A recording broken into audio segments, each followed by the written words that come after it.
Vanishing Point, a novel by Keith A. Kenel, 52 of 101.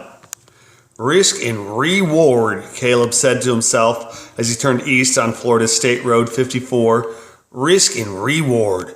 Gotta balance how big of a risk to take with how big the reward is, Caleb repeated, taking a log drag on his Marlboro before lowering the van's window just enough to flick the buck to the side of the road.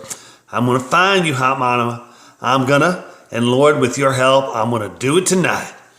Caleb had learned that 3 routes led to Hot Mama's lair tucked somewhere inside Trinity Preserve. The closest and most direct route to the preserve was south on Community Drive from the Publix, the one he'd already used. The longest was from the west via Robert Trent Jones, and the third was coming from the east on Interlochen.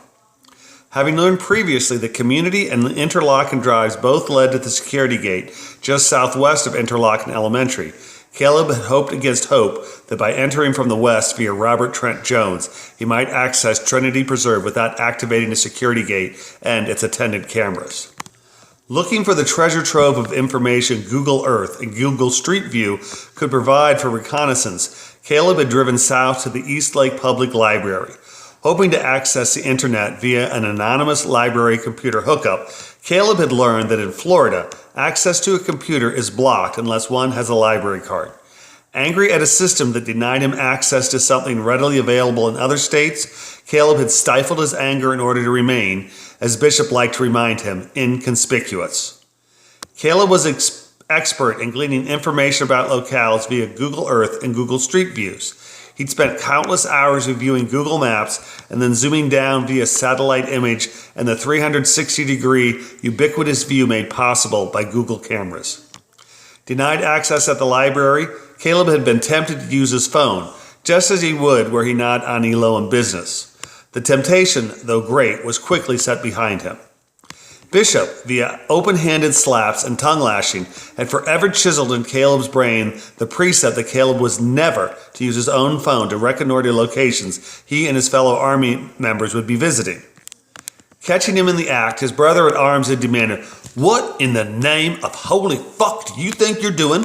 Why don't you just call the fucking cops and say, 'Hey, it's us, come get us'? Never use your own phone in Army business. Use a library or paper map. Jesus, son, I thought you were smarter than that." The map book he picked up at the Shell station a few blocks south of the library showed Robert Trent Jones Parkway snaking east from where it intersected with Trinity Drive and Little Road. On the map, there was no indication that a security gate blocked traffic just east of El Pardo, but entry into the 55 and older Heritage Spring community was, unsurprisingly, gate restricted from both the east and west on Robert Trent Jones, as well as Garden Lakes Boulevard. Caleb had toyed with the idea of stealing a bicycle and exploring the golf cart lanes in search of access, but decided that even if that could gain him entry, he'd be stuck at Hot Mama's with no means for a speedy exit, a position he knew better than to put himself in. Having already driven up and down Community Drive twice the night before, and east and west along Robert Trent to Heritage Springs Security Gate, Caleb was now heading east on 54 in order to access Interlochen Drive via Gun Highway. "Hot Mama," he said with a smirk, "I'm coming for you. Ready or not, here I come."